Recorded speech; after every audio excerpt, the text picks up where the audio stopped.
Evet, hastaneye geldik. Randevu üzerine geldik. Ama doktorlar yok. Doktorlar bütün görevdeler. Yani ne yapacağım? Ya, tekrar randevu almak zorundayım. Tekrar artık ne yapacak bilmiyorum yani. Doğru değildir, doğru değildir, doğru değildir. Çünkü benim gibi yüzlerce insan var böyle. Yüzlerce insan geliyor, tekrar geri dönmek zorunda kalıyor. Olmuyor, olmuyor. Yani bir haberimiz olsa da daha iyi olurdu. Daha iyi olurdu. Doktorlar yokmuş bugün, bilmiyorum nedenini yani ne olduğunu. İçeri girdim, kimse yok. Ben sordum orada danışmana, dedi doktorlar bugün yok. Sadece bunu söyledi.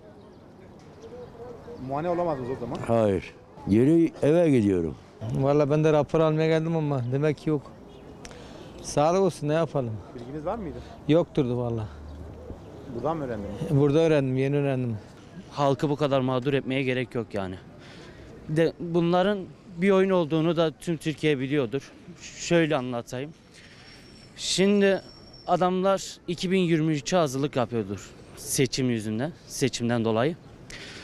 Adamlar sırf böyle yaparak devleti halka kötü göstermeye çalışıyorlar. Bunu devletin üzerine atıyorlar yani.